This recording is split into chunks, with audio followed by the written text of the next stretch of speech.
ഞാൻ ഭയങ്കര എക്സൈറ്റഡ് ആയിട്ട് ബാഗൊക്കെ പാക്ക് ചെയ്ത് വീട്ടിലോട്ട് പോകട്ടോ. ഞാൻ പോകുന്ന വഴി ഇതാ ഞങ്ങളുടെ ഹോസ്റ്റലിൽ കുറെ കുഞ്ഞു പൂസമണികൾ ഒരു അമ്മ എനിക്ക് കണ്ടപ്പോൾ തന്നെ എൻ്റെ ദിവസം എന്തോ ഭയങ്കര കളർഫുൾ ആയ പോലെ ഭയങ്കര സന്തോഷമായിട്ടോ. അങ്ങനെ ഞാൻ മെട്രോ സ്റ്റേഷനിൽ എത്തിയിട്ട് ഇവിടെ നിന്ന് അടുത്ത മെട്രോ കയറി സൗത്തിൽ ഇറങ്ങിയിട്ട് അവിടെ നിന്ന് അടുത്ത ട്രെയിൻ കയറി പോകണം. ചടങ്ങാണ്. പിന്നെ വീട്ടിലോട്ടാ പോകുന്ന നടക്കുമ്പോൾ ഒരു സന്തോഷം. പിന്നെ ഞാൻ രാവിലെ ഒന്നും കഴിക്കാണ്ട് ഇറങ്ങിയിട്ട് തന്നെ ചായ വട്ടത്തിലുള്ള ബിസ്ക്കറ്റും തൊട്ടടുത്ത കടയിൽ നിന്ന് വാങ്ങിച്ചിട്ടുണ്ടായിരുന്നു. അങ്ങനെ ഞാൻ നേരത്തെ എത്തിയോണ്ടായിരുന്നു ട്രെയിനിൽ വലിയ തിരക്കില്ലായിരുന്നു. അതുകൊണ്ട് ഞാൻ ബിസ്ക്കറ്റിന് മധുരം കുറവായിരിക്കും എന്ന് വിചാരിച്ചെടുത്ത് കഴിച്ചപ്പോൾ നല്ല മധുരം ഉണ്ടായിരുന്നു. അങ്ങനെ ഞാൻ ജസ്റ്റ് മുടി ഒന്ന് അയച്ചിട്ട് നോക്കിയപ്പോൾ തന്നെ പാറി പറന്ന് മുടിയൊക്കെ ഒരു പരുവായിട്ടുണ്ടായിരുന്നു. എപ്പോൾ ട്രാവൽ ചെയ്ത് വന്നാലും മുടി മൊത്തം നശിച്ചിട്ടുണ്ടാവും കേട്ടോ. വീട്ടിൽ വന്ന് തേച്ചരച്ച മുടിയൊക്കെ ഒന്ന് കഴുകുമ്പോഴാണ് ഒരു ആശ്വാസമാകുക.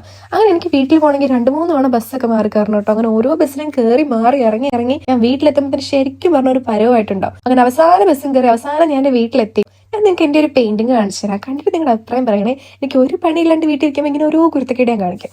അങ്ങനെ വീട്ടിൽ വന്നതിന്റെ മെയിൻ ഉദ്ദേശം ഇതായിരുന്നല്ലോ, നമ്മുടെ ഫുഡ് കഴിക്കാൻ. ഞാൻ അൺഎക്സ്പെക്ടഡ് ആയിട്ട് വന്നതുകൊണ്ട് തന്നെ തട്ടിക്കൂട്ടി മുട്ട പൊരിച്ച് അച്ചാറും വെച്ച് ചമ്മന്തിയും വെച്ച് എനിക്ക് ചോറിങ്ങ് തന്നെങ്കിലും വീട്ടിൽ നിന്ന് എന്ത് കിട്ടിയാലും എനിക്ക് സ്വർക്കാം. പച്ചച്ചോറാണെങ്കിൽ പോലും അത്ര ടേസ്റ്റ് ആയിരിക്കും വീട്ടിലെ ഫുഡ് ഹോസ്റ്റലിൽ നിന്നൊക്കെ വന്നിട്ട് കഴിക്കുമ്പോൾ. പിന്നെ ഞാൻ എപ്പോൾ ട്രാവൽ ചെയ്ത് വന്നാലും എൻ്റെ മുഖത്ത് മൊത്തം കുരുവായിരിക്കും കേട്ടോ. ഇപ്പം നെറ്റിയിലും മൂക്കിലൊക്കെ ആയിട്ടുള്ളൂ. കുറച്ച് കഴിയുമ്പോൾ കവളെല്ലാം വരാൻ തുടങ്ങും. ഇതെല്ലാം ഈ വരുന്ന വഴിയിലെ പൊല്യൂഷനും ഡസ്റ്റും ഒക്കെ കൊണ്ടാണേ. അപ്പം അത്രേ ഉള്ളൂ. ബൈ.